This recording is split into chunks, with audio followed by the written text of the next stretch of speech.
Welcome back to another episode of Root to Rise Seeds for the Soul podcast. I'm your host, Meg, and today I'm excited to share my interview with Barbara With. Barbara is a psychic channel who, among other things, channels Albert Einstein.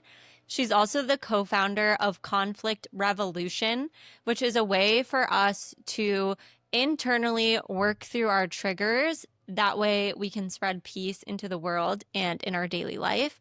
And she's a musician, she's an author. She really is just so connected to the flow of wisdom and creativity that is God or source or universe, whatever you want to call it. And I just found her to be such a light and love to talk to today. So hopefully you enjoy the episode as much as I did. And thanks for tuning in.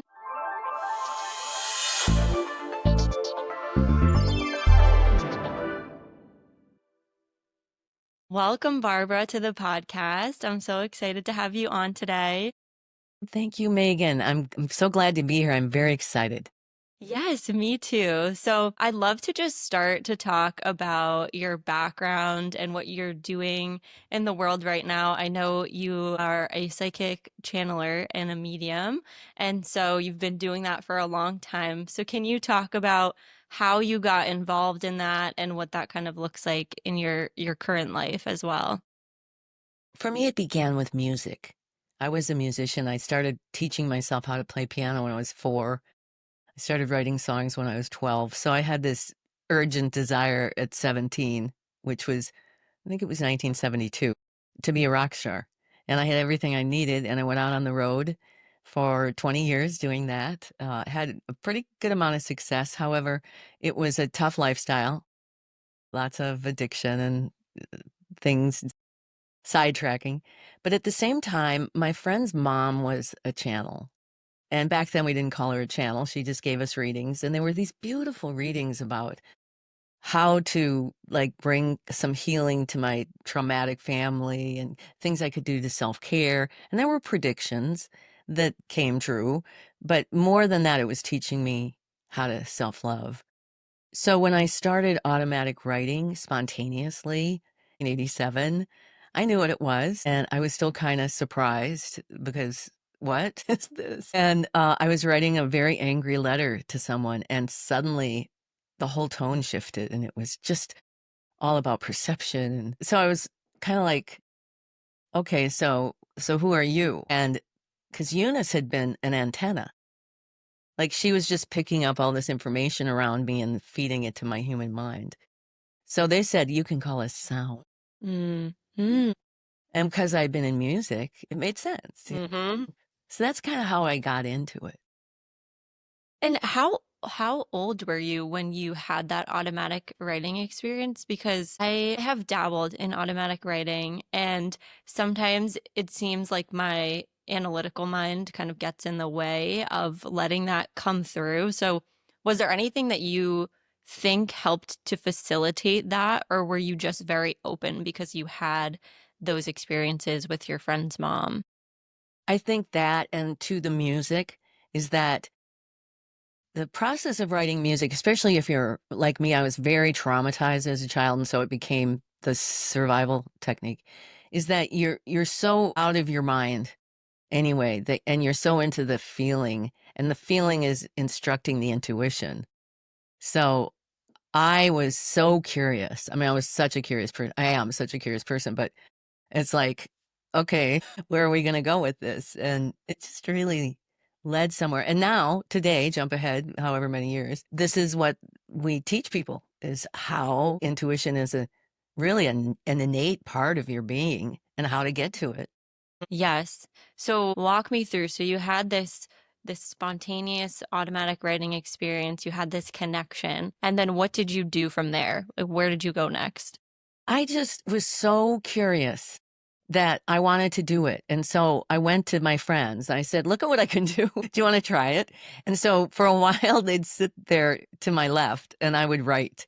And I still have these pages of readings I did handwriting. And finally, I got to a place where, you could talk like Eunice did. And kind of worked my way into that. And then I started getting a reputation because the readings were so powerful, and people would come, they'd get a reading, we'd record it, they'd leave, they'd come back in 6 months.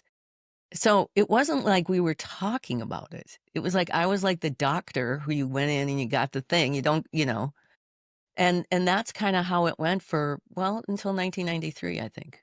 And I'm always curious about this too, because I think that for psychics and mediums and channels, I think it must be very important to maintain sort of your own energy and make sure that you have the ability to be open when people come to you for reading. So, have you ever had struggles with connecting when someone's coming to you for a reading? And how do you kind of like work through that?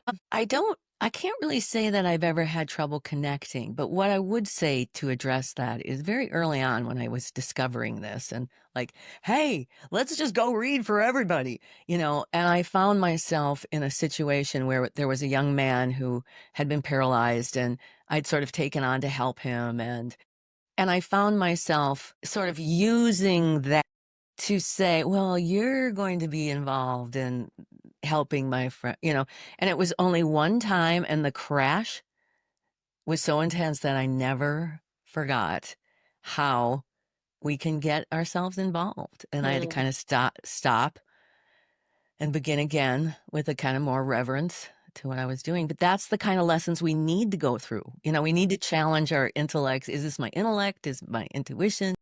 And fall down and say, no, that's not it. And then get up and be better.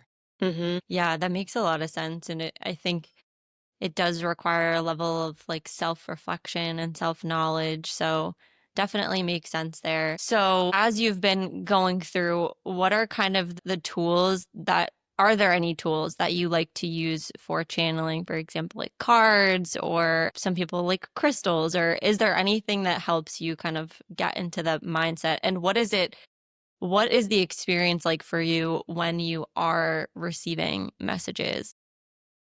My mediumship is psychic channeling.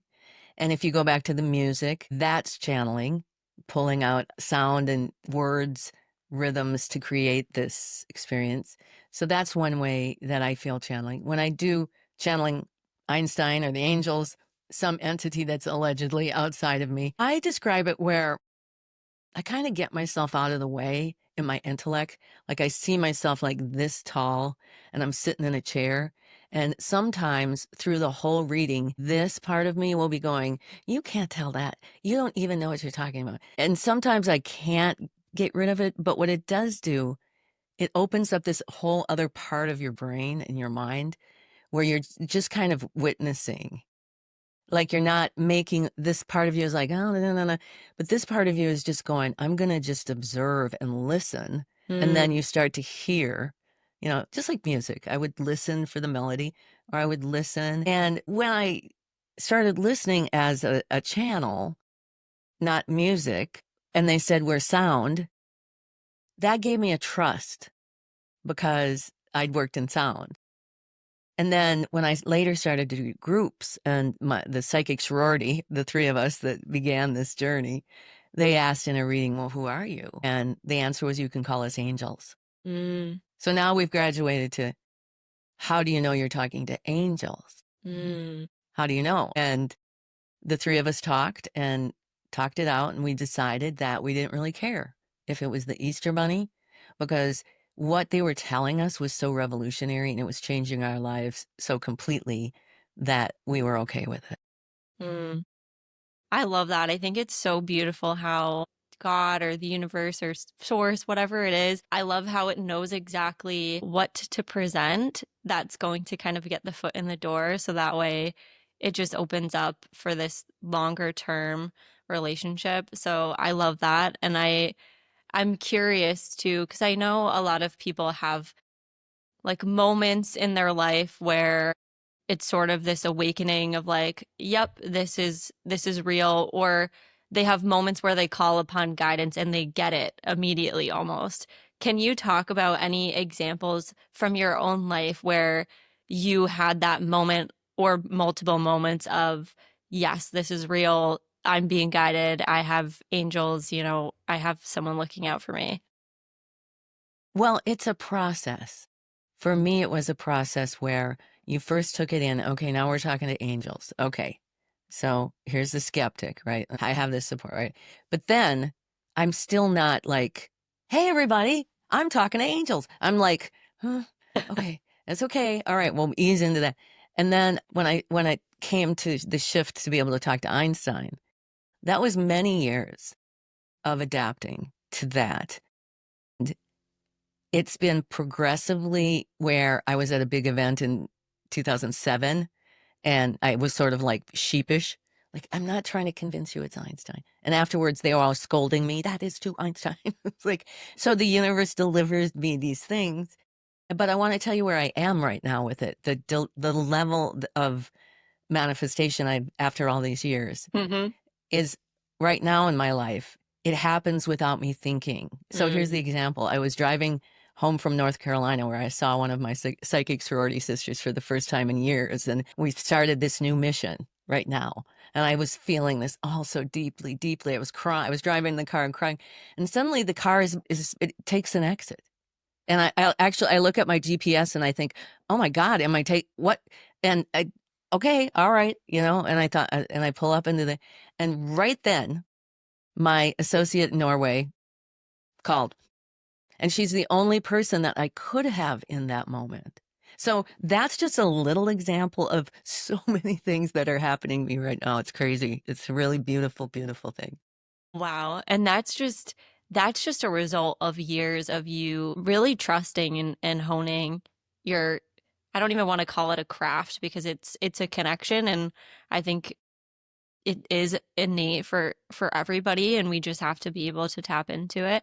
But I'd love for you to talk about how you started channeling or talking with Einstein, and what that looks like, and if you do you have any idea of why Einstein of all people? Yes, very much. Now I do. So, um, him and Teresa and I put out a book, Diaries of a Psychic Sorority, and it's all exactly what happened that I told you in the beginning, how it happened, all the channeling from and what they told us was they were here because they had this theory about a process that they wanted us to test about resolving conflicts first within that will naturally manifest peace around us, sort of, like we in projections of peace within us. And they needed actual humans who were going to have actual conflicts to test it on. And at the time, we're like, yeah, that's us, and then we started to have conflict. And so we published those diaries, and my literary agent called me one day, and she had gotten a call from a tabloid in London who was looking for an interview with Princess Di from beyond the grave of the 1 year anniversary of her death. Again, this was another moment where it's like, okay, we went from here to angels, and now you're telling me. And I had to sit with it for a long time. And I thought, well, what can it hurt? So I channeled it typing. Questions and answers were channeled, and I printed it off and I read it, and I just went, this is crazy, because you could hear her voice and all of the detail. But the whole message was, if everyone who left flowers at the palace would do this, we would have world peace in a day. Mm. And so the tabloid flew me out to London, plied me with champagne, and tried to get me to tell them dirt about Charles and Camilla, but they didn't want the interview. And Christine and I were like, oh my gosh, well, maybe there's more famous people. Mm-hmm. And so we wrote down all these people, whatever, Elvis, Mother Teresa, this whole thing. And I go in my mind, I pretend to go to him and say, would you like to be interviewed? And no, this, no, that. And the second one was Nicole Brown Simpson, who was OJ's murdered wife. Mm. And that had just taken place. And by the time we got to John Kennedy, which was, again, knowing what's coming out right now about what happened back then, he pretty much said it all in that interview in 1998. But he said to us, put your list away. We'll tell you who's coming. We'll introduce them. And then he introduced Einstein, because Einstein wasn't even on our list. How sad are we? Gosh. I'm sure they were all sitting there going, are they not going to even put They're like, are they Einstein? serious? Like, hello, Einstein's a genius. And so when I did it, I spoke and she questioned, when I opened my mouth, Megan, that was the voice of every reading I'd ever given. And we were in her bathroom in Manhattan. It was a thunderstorm on the floor. And I started channeling. I thought, wait a minute. And so there was this ripple kind of through timelines. Like, this is not only the angels, and there's a lot of stuff that points to it. This is not only the antenna, this is sound. This is from when whatever impelled me at 4 years old to climb up onto the piano stool. And he was an artist. So I fell so in love with him that I wanted to do this, just a book for him, because that all turned into Party of 12, the afterlife interviews. And that's just a fascinating book. But I wanted to do one just for him. And so in 2005, it was the 100-year anniversary of E equals MC squared and all those things he did. I thought, well, let's just see what he has to say. I don't know what I was thinking. Well, he delivered a unified field theory, which is a scientific theory that everybody's been looking for since before he died. He didn't, and it's connected to what we call the map of human consciousness, which is how our human consciousness interacts with the creation fields to create the world. But he delivered what really shocked me was it was a scientific, quantifiable definition of compassion with a capital C. Not just as love, compassion like we know, but an actual scientific force that it embeds the creative field of creation of the entire universe from which we spring. So, see, and I'm like thinking, I just wanted to be a rock star, okay? I don't even know. I have to now go out into the world and tell them that the source of everything you're telling me is in the center of the earth.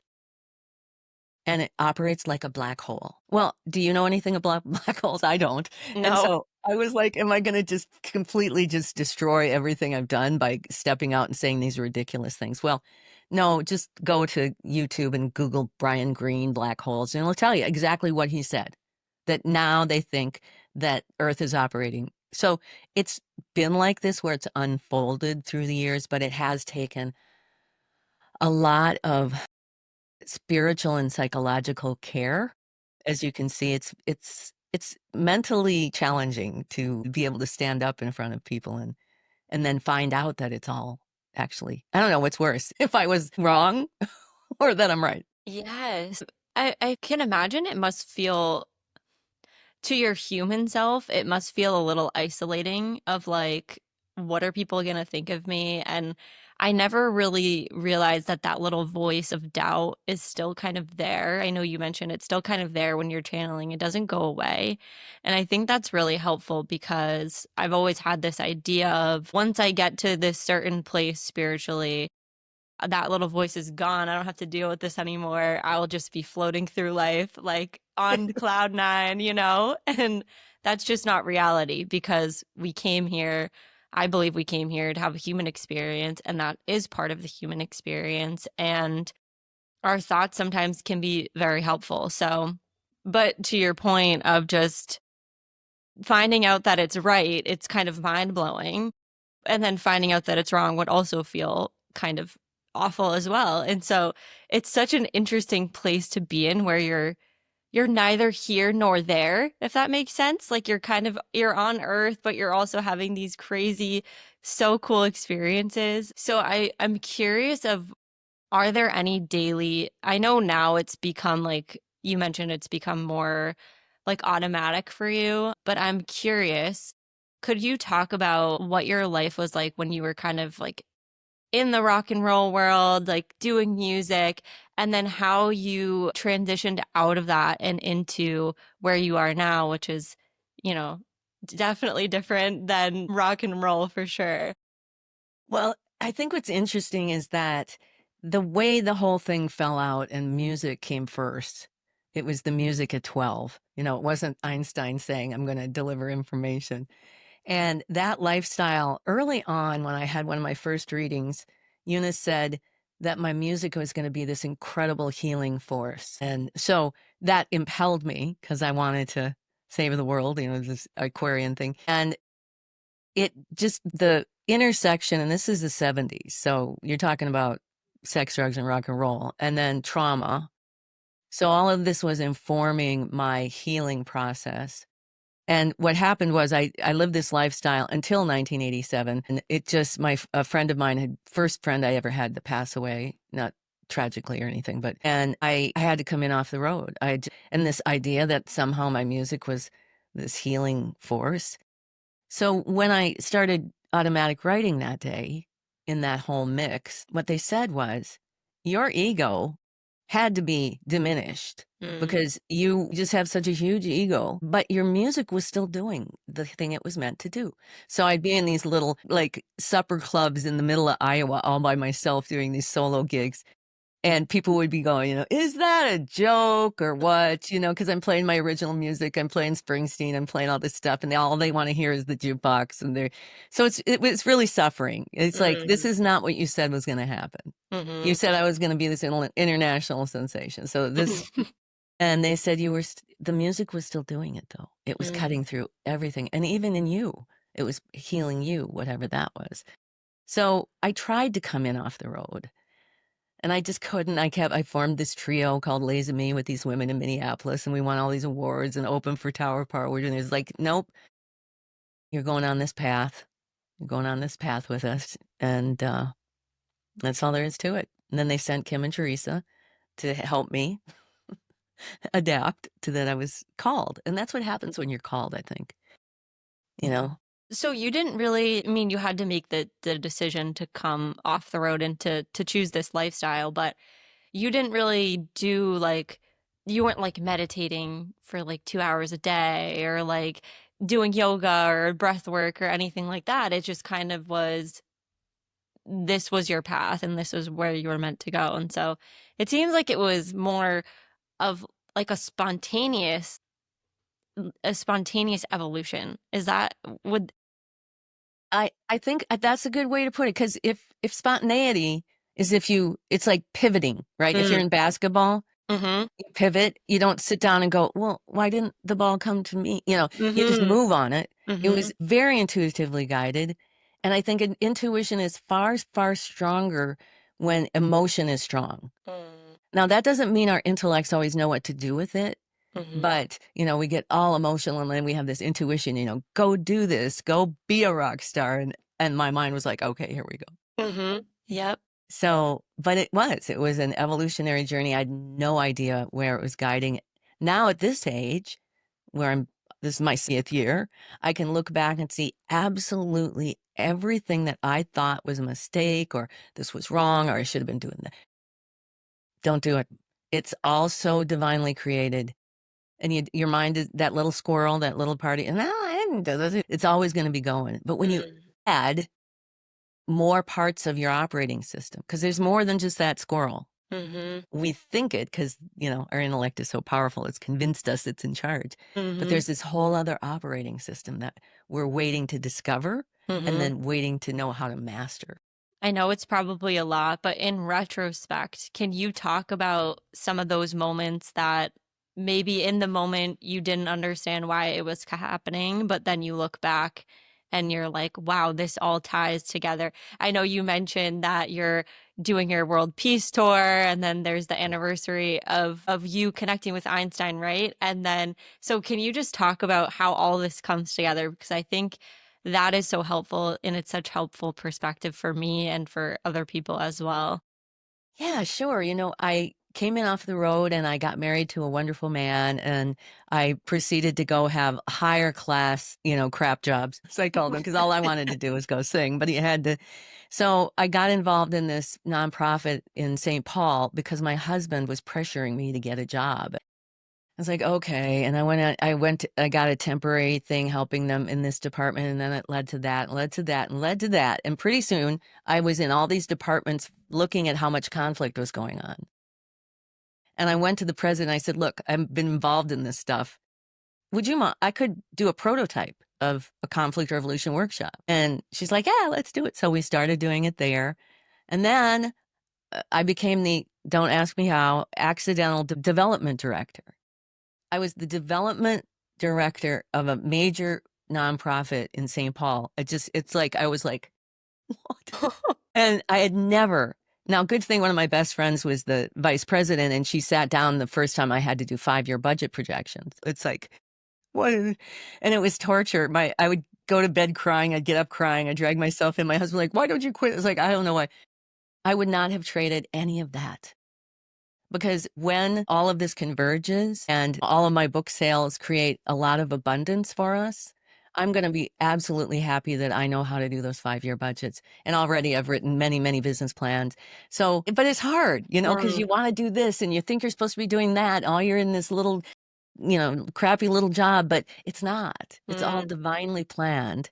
And my advice is, it's not to manifest what we want. It's to want everything that we manifest.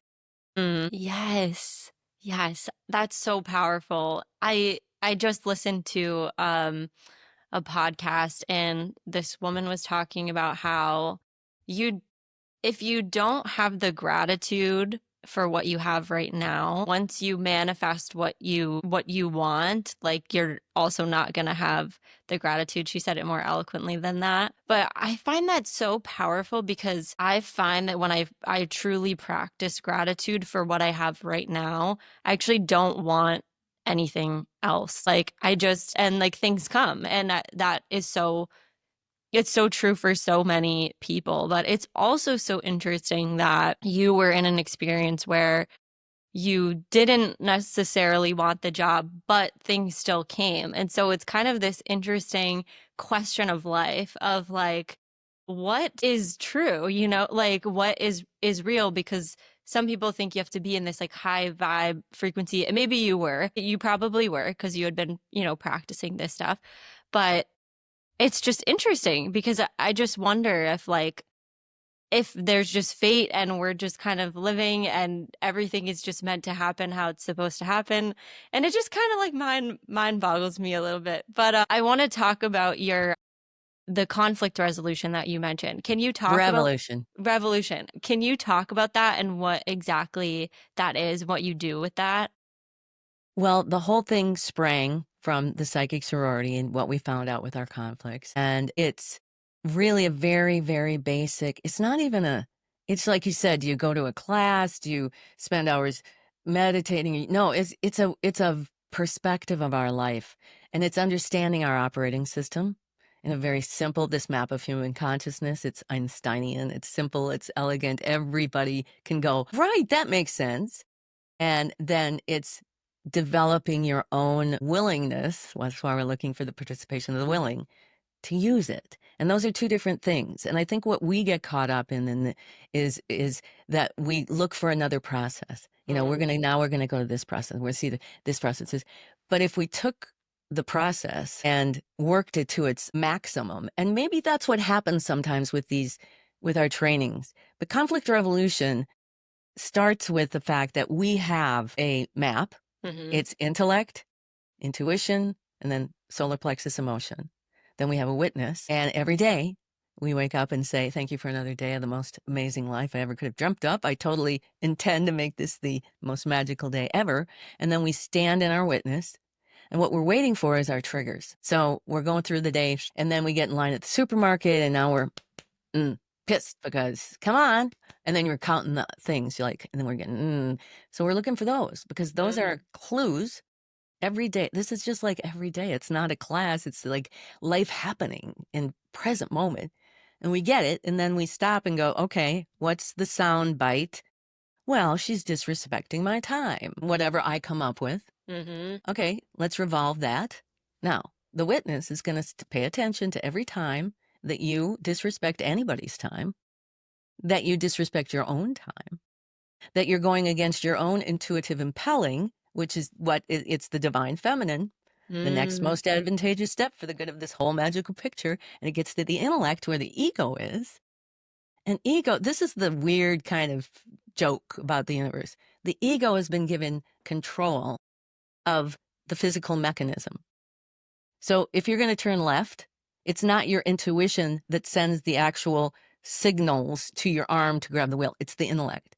So intellect is programmed to be able to have free will to say no to intuition. And Einstein says that is the root of every conflict that manifests on the planet at every level. This is what we're seeing in World War III that we're facing. It's that millions, billions of humans are not capable or right now aligning themselves in this way where intuition guides us and then intellect takes that step. It doesn't argue. Intuition will tell you, right?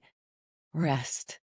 You know it, you feel it in your body. Rest. And intellect will say, I can't rest. I got to go here. I got to go here. I got to go here. And then gets in the car and drives away and gets in an accident. And then you're, why did I do that? And then there's all this, introspection of how did I cause that accident? Okay, let's take a breath. And the other thing, just the other piece of it is emotion is so greatly misunderstood.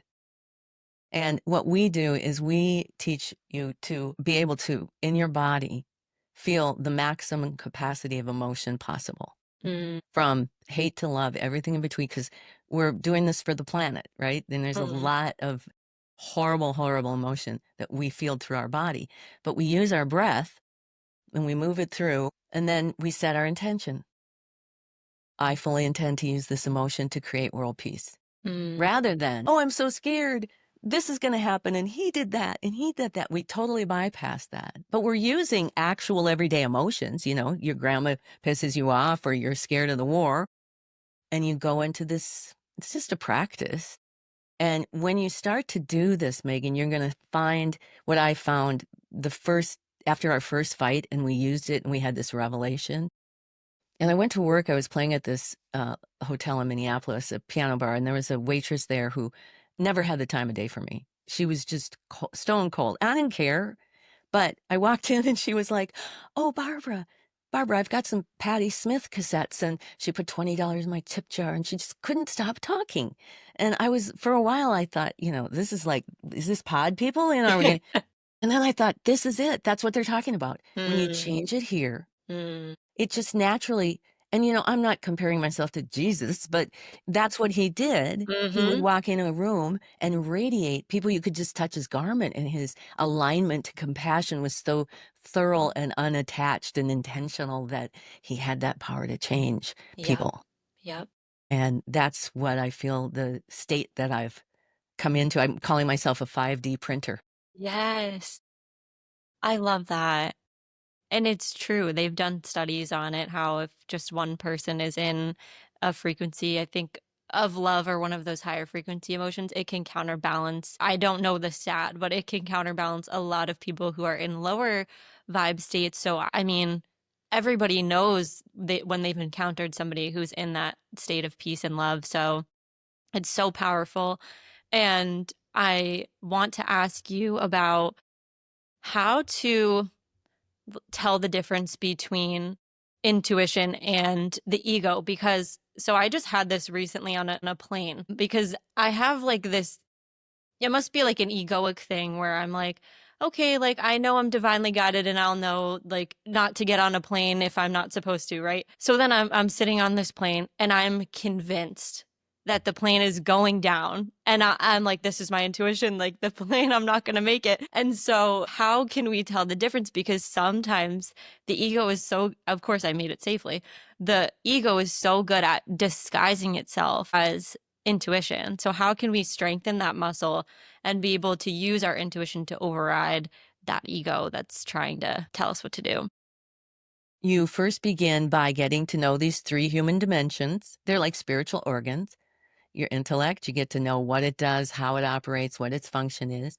Your intuition, same thing, what it does, how it functions. Your emotion, how they all work together. But I'll tell you this, it's very simple. Intuition is always an impelling to take a step. It's always an impelling to take a step. And what it tells us, because it really is the ultimate idea of what compassion is, it's going to tell you to take the next step. Okay, only one step. Not going to tell you what if the plane's going to land. The next most advantageous step. Like, what is the best step you can take right now that's going to be good for the whole situation? The intellect now is going to explain, define, blah, blah, blah, blah, blah, blah, blah, blah. But if you actually just take a logical, analytical study as, is this statement impelling me to take the next step for the good of the whole? I would imagine that your powerful intuition was saying, breathe. and your mind was going, no, I know it's going to go down. You couldn't even get. And this is so interesting because this is what propaganda is. Like, Mm-hmm. we're all dealing with external propaganda. This is what conflict revolution has taught us, how to do the inner work on propaganda. And what they told us in the very beginning was they're called voices of culture that are generated outside us that get imprinted on our intellect. Mm-hmm. And then they run us. Mm-hmm.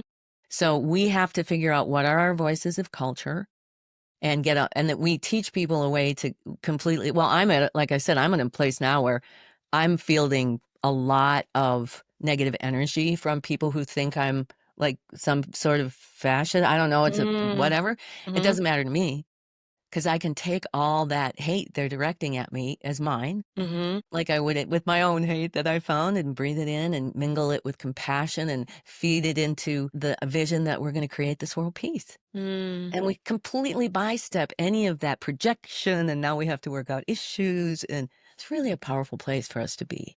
Yeah, I love that. And it's so much easier said than done, especially I have so much compassion for people that are in sort of the spiritual work and are broadly seen because with the social media that we have, news, online, everything, it's just people, a lot of people are not practicing this conflict revolution. They are just in the conflict and that's where they want to stay. And so it is more necessary than ever for the people who do have the ability to practice this to practice this. And I'm curious if this practice is just with ourselves, or do you find that it is helpful to like speak to somebody else about it? I know that you said you and your friends practice this. So like what does it look like with people in our lives, this conflict revolution? Or is it just all internal work and then they kind of reap the benefits of us putting peace into the world? That is exactly right. Because what'll happen is the situation is going to shift to be more peaceful. Mm. So if you're in fights with family and you do this inner peace and you let them go, they're either going to rise to the occasion and feel that, like we're talking about Jesus, or they're not ready and they're going to go create some more conflict until they find their way out of it. And that's nobody's fault. It's just, where we are. I've done it. I had people trying to lead me and I had to find my way. But when we do it, it's the miraculous outcomes that get to me, is that things that happen almost instantly now. Mm-hmm. And so, for example, short one, I had a conflict with a woman at Women Venture, and she was this marketing manager who made me do her work and then criticized me for it. And she was drunk every day, and I was just so mad. So I got the soundbite, and I worked it for 2 weeks till I called Teresa. I said, What is that?" And of course, without missing a beat, because you can always see everybody else's conflict, right? Really Mm-hmm. good, but Mm-hmm. can you see your own? She said, "Remember that time with your husband when you were having a hard time and you separated for a while and he cut the grass and paid the mortgage and took care of the pets, and all you could do is complain that he didn't support you?" I would never have seen that Mm-hmm. had it not been for the drunken marketing minute. Mm-hmm. And when I went back to work the next day, she got fired. So these are the kinds of cause and effects. And I have what I call the Conflict Revolution Challenge on Mm-hmm. my website. It's a free download. I want the world to do it. One is the basic instructions and how it works and why. And the other is a 12-week workbook where I'm challenging people to do this. And every week we take a different aspect. Like this week, we're going to learn about our intellect. This week, we're going to learn about intuition, like exercises, how to do intuition and keeping us on track. And then you can record the things like I just told you, little things. See, we're looking for this big world peace, but we're forgetting that, wow, I did this and my brother and I got to make up and have love again. Those are the pieces of world peace we're building one person at a time. So I hope Mm-hmm. everybody who's listening goes and gets it. Yes, that sounds like such a helpful workbook. And I just have one last question about the soundbite piece because again, sometimes like intellect gets in the way and it's trying to explain why you feel X, Y, and Z. So do you Mhm. find that you sit with the conflict for multiple times, or can you usually get there in like one sitting? You can't give like a time frame on when it's going to happen, but how can we really just not quickly, but how can we really get to the root and know that it's the root? And also knowing that things are always going to come up because this is life and we're always going to have triggers. But how can you really root in to get to that soundbite at the core? Well, first of all, remember that we are undoing civilizations of fear-based infrastructure. So we're all carrying this pattern. You get afraid, intuition tells you to do something, intellect takes over, and there's conflict. So I say, just like Einstein, you have to be your own scientist. I can tell you all day long, but I'm not here to be the leader that everyone thinks is going to save them. I'm here to show you how you save yourself. So Mm, you begin to experiment. And the important thing is, don't forget your witness. Because when your intellect is going and you step outside yourself and you can see your intellect in the little chair going, now you have more control over that. You can say, oh, yep, that's that piece. Now what's going on in your emotion? Are you angry? All right, breathe that through, but don't let it marry itself to that stuff. And then sometimes, I think a lot of times when we just do that, but if it's hardcore, like me dug in with, how I treated my husband when he was doing nothing but supporting me, I want to know if I've done that. I want to mm, know because I'm responsible for it, whether I agreed in my head at the time to do it or not. mm-hmm, So it's kind of karmic that we have to do this, but find out for yourself. And then don't miss those baby step miracles. Don't dismiss them as like, well, that's not big enough, or, we all do that, right? So, and you'll find very quickly, you're going to find the flow of that miracle making and mm, get addicted like we are. mm-hmm. Yep.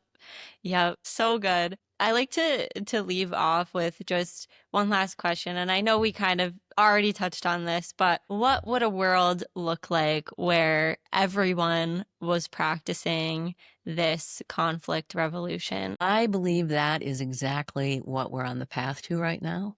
I think, first of all, the endless wars stop. I think the propaganda machine gets dismantled and all of the horrible things that our whole globe has been built on that you don't even want to talk about gets dismantled. And then our resources begin to flow back into our families, our communities, and then we get to create. I don't want the government telling me this. I want to be free to create. Now, there's, free energy, Tesla, free energy that all got subverted when he was alive because it would threaten those powers that be. Without that, we become the free energy machines. We manifest. The angels used to tell us there's no difference in manifesting a green pencil and a red Ferrari. It's the same process spiritually. You just have intellectual stories that you don't deserve that red Ferrari. Mm, So there's all kinds of ways that we develop the kind of reflection of that compassion that's just naturally inside us. And I truly know that's where we're going right now. And I'm honored to be a leader in the movement and to be able to come to you and share what I know. I'm honored to speak with you as well. It always feeds my soul just to talk to people who have this greater vision for the world and just knowing that even though times feel dark right now, there's light on the other side. So that's so beautiful. And for listeners who are resonating and want to get your books or want to work with you or learn more about you, where's the best place for them to connect? BarbaraWith.com. And that's where you can get the challenge, the free challenge. I also have a couple levels of masterclass that I produced. The one I'm most proud of is the entire presentation of the unified field theory and the maps of human consciousness and then conflict revolution there. And I am on this world peace tour. And if you want to support me, that would be great. I've got music there too, my music downloads and some meditation downloads that are very powerful to help us rebuild our pituitary gland and our hippocampus that's been kind of destroyed by all of this misinformation. Awesome. Well, thank you so much, Barbara. It's been great speaking with you. You too, and maybe when I get back, I could catch up and fill you in on all the excitement. Yes, I would love that for sure. Thank Okay, you. all right. Bye bye, everybody.